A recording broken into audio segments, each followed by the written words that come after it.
They descend. These slippers are going to be magic. All sorts of things. Bob Johnny says, how about the table? Shimmies down the rope. Snake! This snake model, 6 inches deep on the floor, a bridge across the snakes, covered forest. A dire wolf. This thing chasingly begin to wail on it. 2 darts shoot out of the wall and strike. Foe fire. Touchberry. Throw some oil. Thump! Attack. Disappears into particles and smoke. A giant statue. Of course, it's a living statue! They can't just rush in and start pounding it. Oh, there goes Touchberry. Touchberry's dancing around this thing. It's trying to hit him. Crash to the floor where it disintegrates. There is a door. Open it.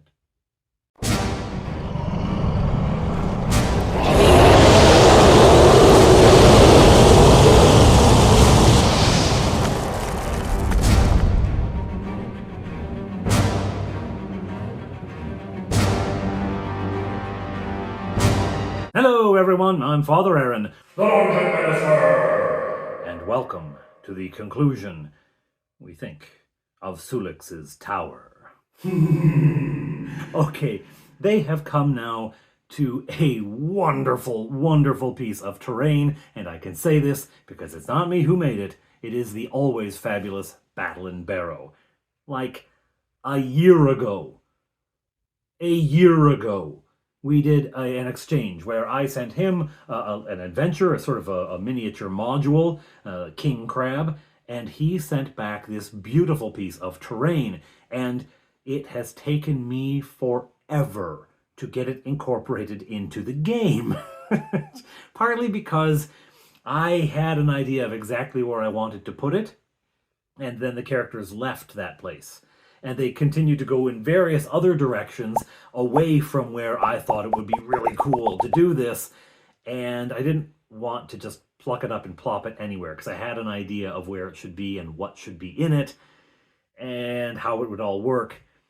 Well, it took a long time to get back to. So, Kev, I am sorry that it took so long to get to this fabulous piece of terrain. Sorry for your sake, but mostly for ours, because this is really cool. Anyway, I put this out on the board, and there's oohs and ahs from the crowd. Like, oh, so cool, right? And they're looking at everything. And then I say, this piece in the middle, this strange stone box has in it stone cylinders with numbers on them.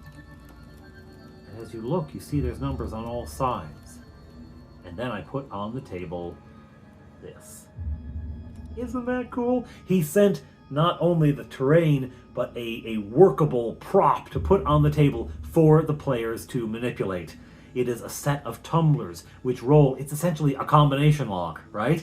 And he included some ideas about, how the combination could be set, what it has to do with. The idea is, well, I'll let you discover with the players. All right. Well, let's try the door. They try the door. There's not even a lock to pick. There's a grate in the door. Can we look through it? Yes, there's a grate in the door. Look through it into blackness. You see nothing. Okay, maybe it's wizard locked, but we've used up all of our knock spells. It probably opens with that, doesn't it? Yes, of course it opens with the combination. Well, how do we solve it? Let's see. And they look at these stone tables, these sarcophagi-like things, and they see a snake, a wolf, a spider, a humanoid. They've just fought a snake, a wolf, 3 spiders, and a humanoid. Aha! These have to do with the preceding rooms. I know, says Bob Johnny. I know. And he grabs the thing and he begins spinning the dials. There was one snake. There was one giant snake, and he sets it to 1. There was one dire wolf, and he sets it to 1. There were 3 spiders. He sets that dial to 3, that tumbler to 3. And there was 1 statue. He sets that one to 1. 1, 1, 3, 1. All right. Let's roll the dice, shall we? Oh, a 1.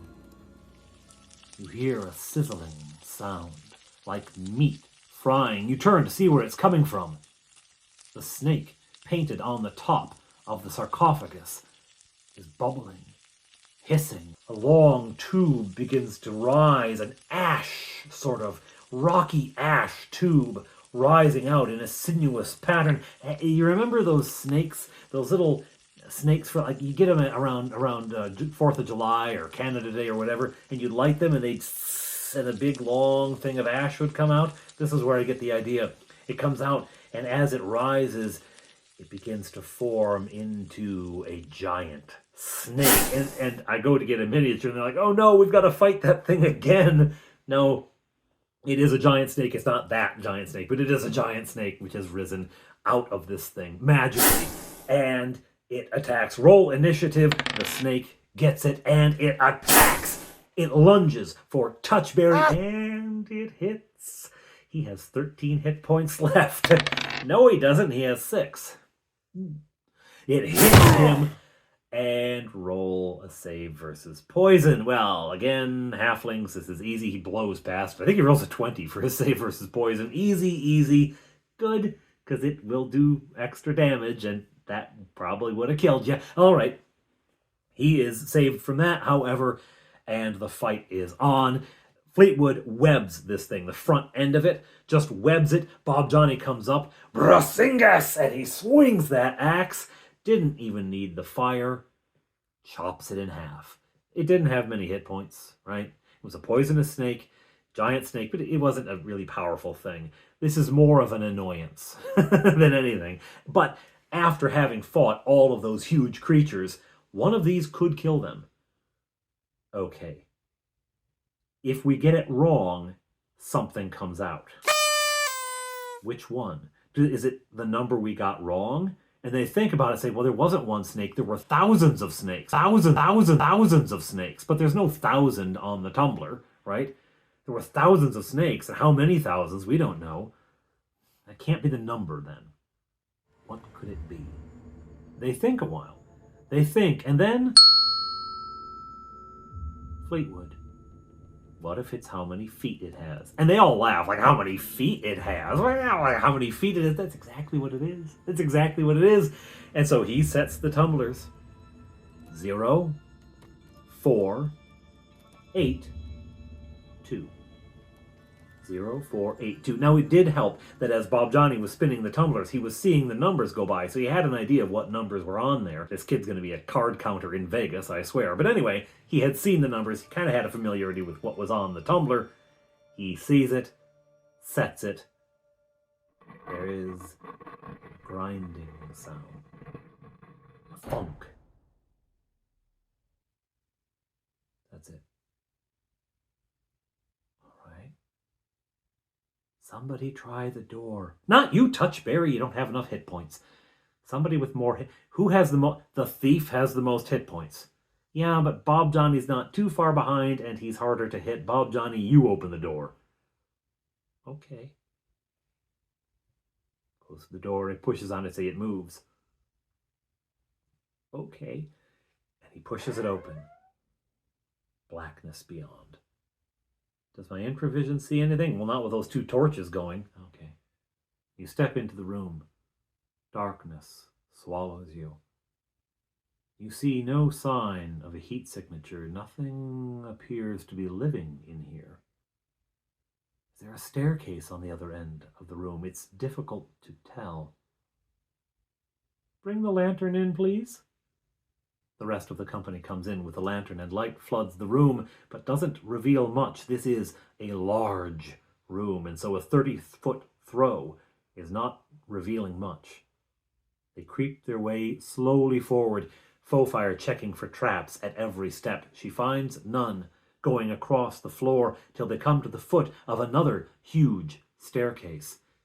Check it for traps, Fofire. This whole bottom step is trapped. What do you mean?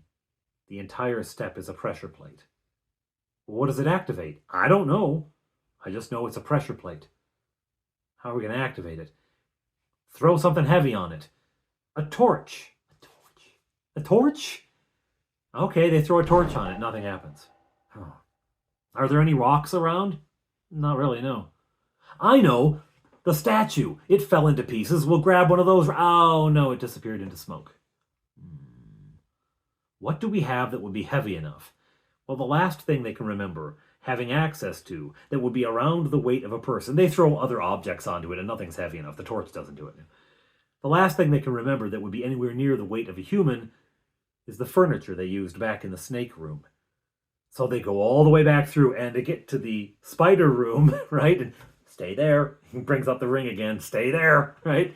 And they scuttle through there and they haul in an armoire, the wardrobe, right? They haul that in. And Bob Downey says, well, I have gauntlets of ogre strength. I should be able to throw this onto the step. It's like, yeah, you know, with an 18 strength, you can heave that pretty well. You can chuck that. Not far. Like, it's 18 strength, it's not 800 strength. You can throw it a bit. Okay, that's what I'm going to do. So I say, well, it's going to take a hit roll. I'm going to just roll a 20, and I've got a number in mind that's the AC of hitting this step with a with the wardrobe, right? Okay, go ahead and try. And he rolls a 2. Nope, crashes to the floor. Try again. He rolls a 7. Lands on an angle. Not quite. Okay, try it again. And he rolls, and he kisses like 5 times, and it's getting funnier and funnier each time he rolls a pathetic number, particularly because there's no great stakes here, right? Like, there's not a monster he's fighting. It's just... Finally, he rolls like a 19. Thunk! The armoire lands. There's a click, and you hear all around, from the walls on either side and the ceiling above, darts come flying down, and they pepper the steps. Every square inch of the steps covered in darts. The armoire just a pincushion of darts. Oh my. Fleetwood picks one up. Says, is there anything on it? Yeah, there's a thick, sticky substance on the end of the dart. I'm keeping it. All right. I wonder if that's it. How do we find out? Touchberry says, oh, for crying out loud, and he steps on the step. Nothing. It's been tricked. They begin to climb the steps, and as the light from the lantern casts higher and higher, they begin to see glints of metal, silver, gold, shining back at them. A treasure cascading down the steps. As they reach the top, they spot a stone chair, a throne, and seated in it, an owl. An owl? Yeah, an owl. This was a Halloween or Christmas decoration. I don't remember which. I saw it in the store, and it was on sale, clearance after the holiday, and I thought, I could use that. And I've had it ever since. And it started to wend its way into my mind as associated with this bit of terrain from Battle and Barrow. So this is sitting on the throne. I mean, it's a real owl in the game, but I did bring it and put it on the table because I figured Battle and Barrow had the tumbler system. This might as well be a session where you get real props. And you're kind of in my space. Oh, of course. Why didn't I make the connection sooner? King Owl.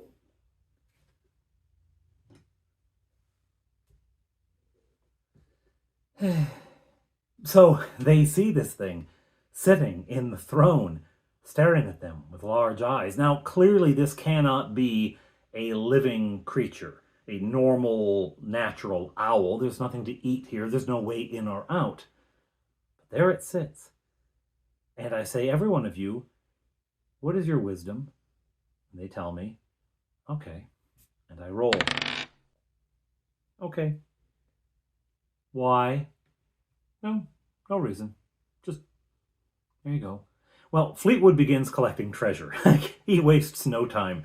Okay, let's load up the bag of holding. I say there's more than's going to fit in the bag of holding. There's a lot of treasure here. All right, we'll start with the highest. Is there any platinum? No platinum. Start with the gold then. Okay, he's loading gold in, right? That's what he's up to. And he says, once I finish the gold, I'll move. Is there any electrum? Yeah, there's some electrum. I'll get that. Any silver? Yeah. Okay, that's what he's up to. So he's filling the bag of holding up with coins. What are the rest of you doing? Touchberry goes up and pokes at the owl. And so the owl snaps at you. Okay.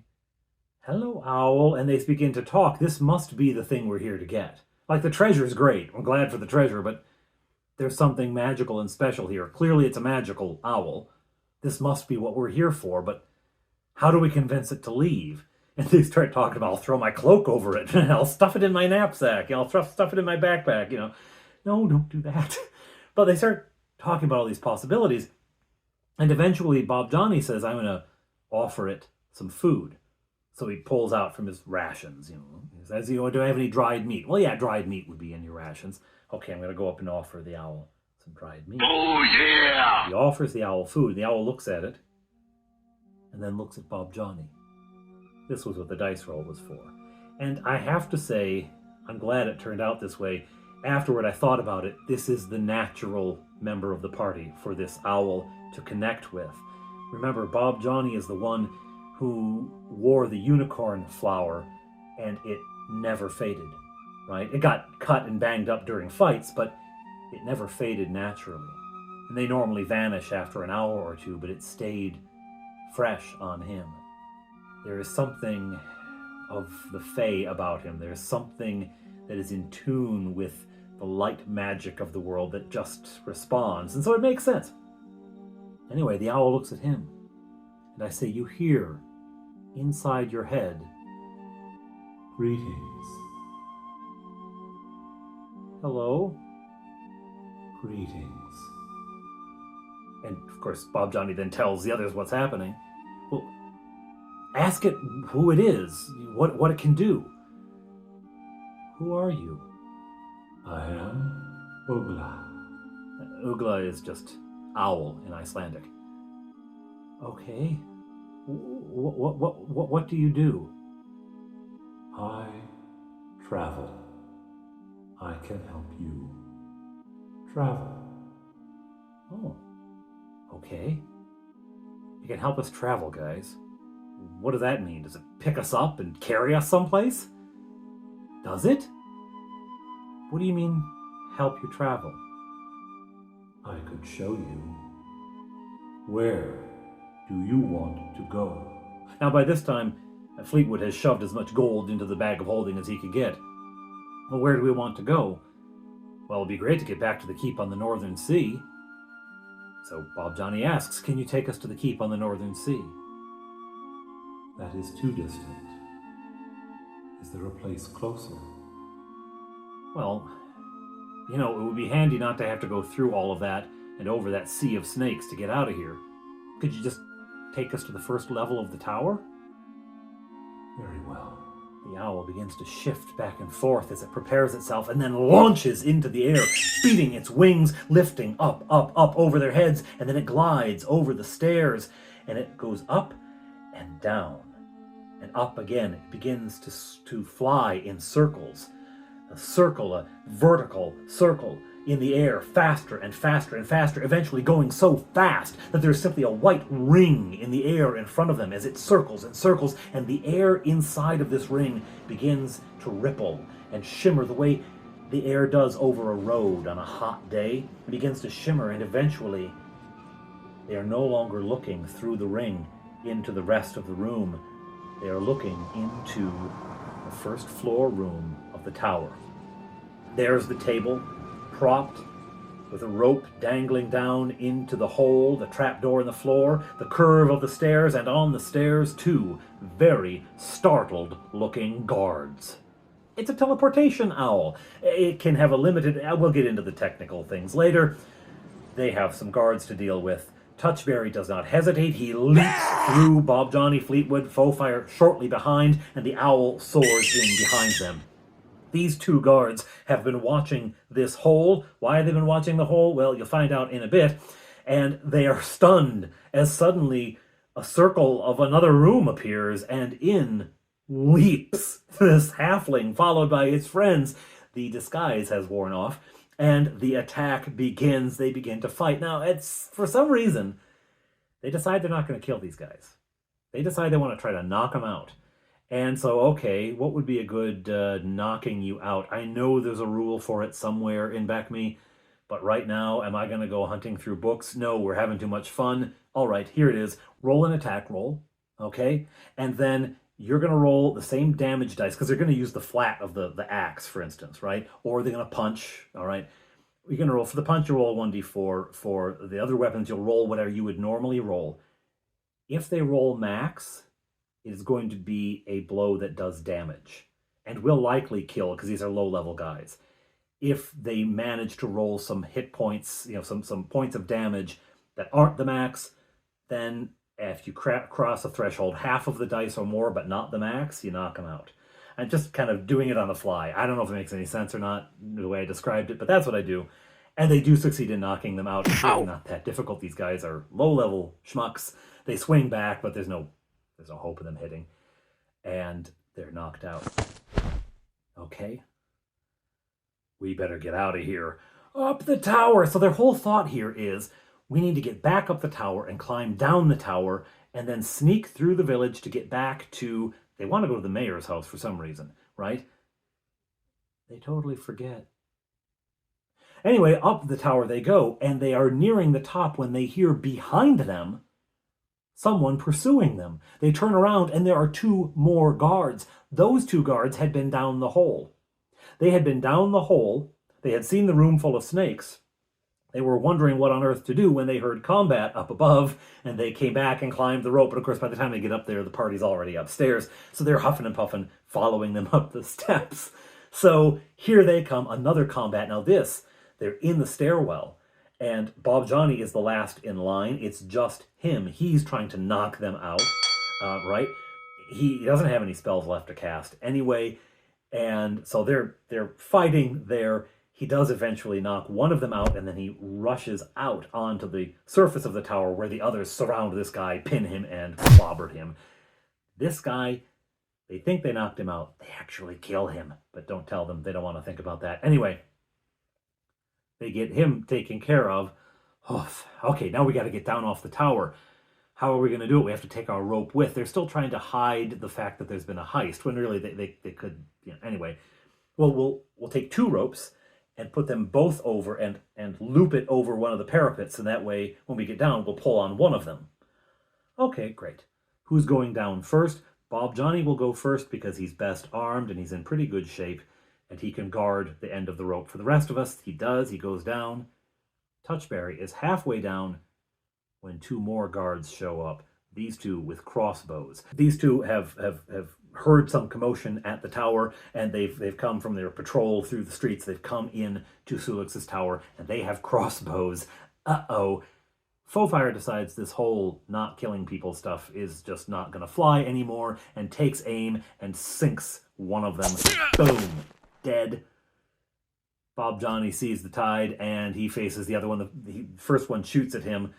Crossbow bolt just bounces off his armor, and he charges and takes him out. Did anyone hear? I don't know. The others are scrambling down. They get the rope down. They're coiling it up. We've got to sneak through the village. We've got to sneak through the village. And at this point, I'm trying to help them. I say, the owl comes soaring down from the tower and lands on Bob Johnny's shoulder. Yeah, okay, you got your owl. The owl. Could it get us out of here?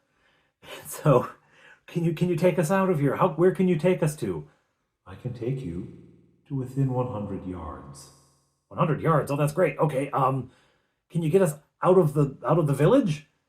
Yes. Then it begins again. It's flight. It takes off from his shoulder and begins the flight, making a circle. The air shimmers, and instead of the kind of woodsy area around the tower, they see now farmers' fields. They step through. They are about 150 to 200 feet outside of the walls of Honeywood. Let's get back to the keep as quickly as we can. We have got to show the Count this.